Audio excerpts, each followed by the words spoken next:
Assalamualaikum warahmatullahi wabarakatuh. Halo anakku siswa kelas 7. Bagaimana kabarnya hari ini? Bapak harap kabar kalian baik-baik saja dan selalu sehat dan pastinya tetap semangat ya. Meskipun sementara kita belum bisa bertemu atau bertatap muka langsung dan melakukan kegiatan pembelajarannya, akan tetapi hal tersebut tidak mengurangkan rasa semangat kita untuk belajar. Nah, sebelum pembelajaran dimulai, alangkah baiknya marilah kita berdoa terlebih dahulu. Semoga kita memberikan ilmu yang berkah, manfaat, semestinya buat fitunya wal akhirah kepada orang tua kita juga. Al-Fatihah. Bapak akan menerangkan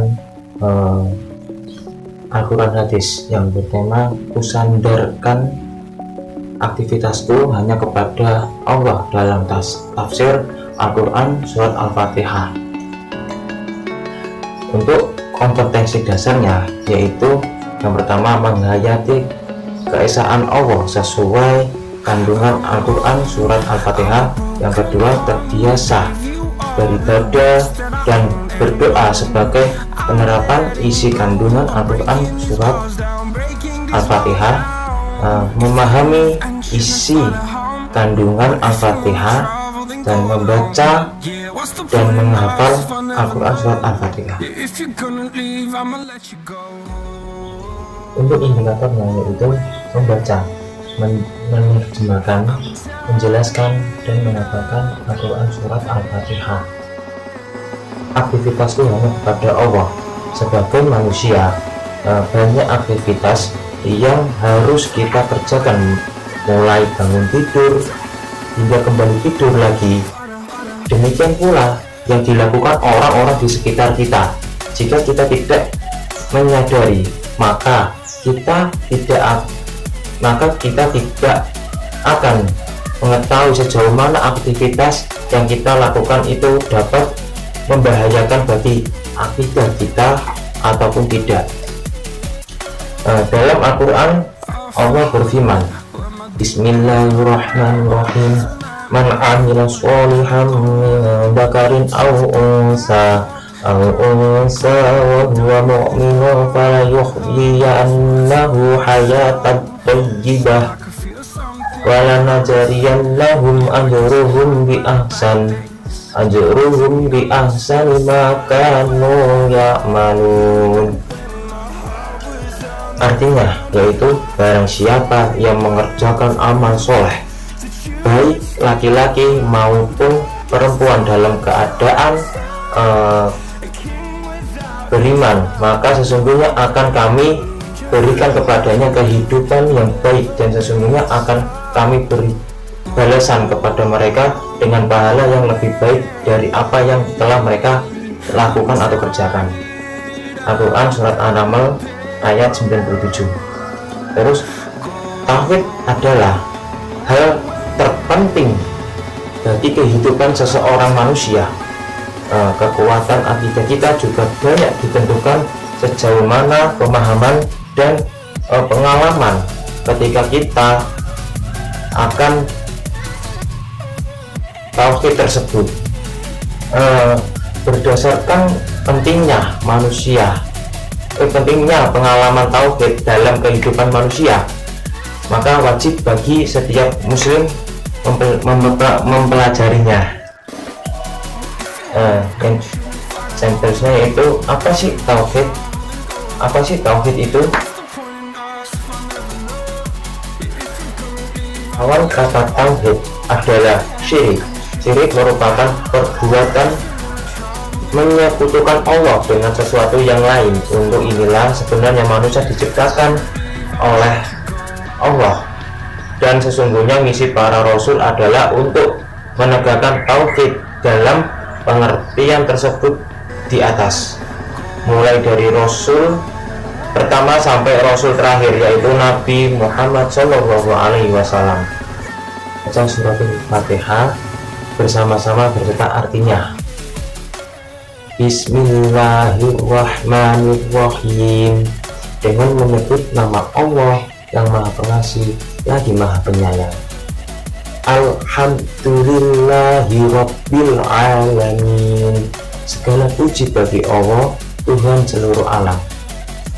Ar-Rahmanir Rahim, Maha Pengasih lagi Maha Penyayang. Maliki Yaumiddin, pemilik hari pembalasan. Iyyaka na'budu wa iyyaka nasta'in, hanya kepada Engkau lah kami menyembah, dan hanya kepada Engkau lah kami memohon pertolongan. Ihdinas shiratal mustaqim, tunjukkanlah kami jalan yang lurus. Shiratal ladzina an'amta 'alaihim ghairil maghdubi 'alaihim waladdallin, yaitu jalan orang-orang yang telah Engkau berikan nikmat kepadanya, bukan jalan mereka yang dimurkai, dan bukan pula jalan mereka yang sesat. Penjelasan dalam ayat tersebut adalah Ummul Quran atau induknya Quran merupakan salah satu nama lain Al-Quran. Mengapa sedemikian? Karena isi kandungan ketujuh ayat tersebut merupakan intisari dari Al-Quran. Nah, 3 ayat pertama dalam surat Al-Fatihah mengucapkan makna-makna yang dikandung oleh Asmaul Husna. Ajaran tauhid yang terkandung dalam 3 ayat pertama tersebut adalah sifatiyah atau asma dan sifat, yang mengandung arti yang pertama bahwa Allah adalah segala sifat keutamaannya, telah mencurahkan segala kasih sayangnya kepada kita, menciptakan dan mengatur alam semesta untuk kita. Nah, yang kedua, bahwa dialah sang penguasa alam. Hendaknya kita mengakui, meyakini, dan memuji kebesarannya yang telah menciptakan kita semua. Firman-Nya dalam ayat keempat yang artinya yang menguasai hari pembalasan, mengandung 2 makna, yaitu bahwasanya Allah yang menentukan, dan Dia pula satu-satunya mengetahui kapan tibanya hari itu. Tidak ada satupun makhluk yang mengetahui hal tersebut. Yang kedua, Allah menguasai segala sesuatu yang terjadi dan apapun yang terdapat ketika itu, maka jangan. Nah, pada ayat kelima yang berbunyi iyyaka na'budu wa iya mempunyai beberapa pesan. Yang pertama, untuk ciri khas ajaran Islam, ajaran Islam adalah kebersamaan. Seseorang muslim harus merasa bersama orang lain, tidak sendirian, atau dengan kata lain, seseorang muslim harus memiliki kesadaran sosial. Yang kedua, ibadah hendaknya dilakukan bersama-sama, karena jika kita melakukan bersama-sama atau orang lain yang bersama kita akan menutupi kekurangan kita.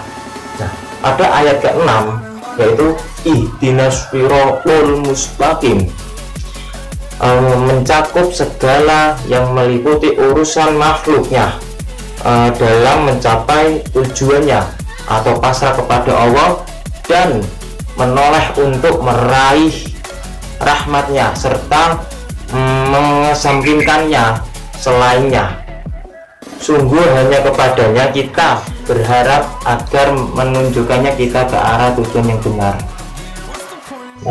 Setelah mengajarkan atau menjelaskan materi dan mensandarkan aktivitasku hanya kepada Allah, silakan mengerjakan tugas yang sudah Bapak kirim.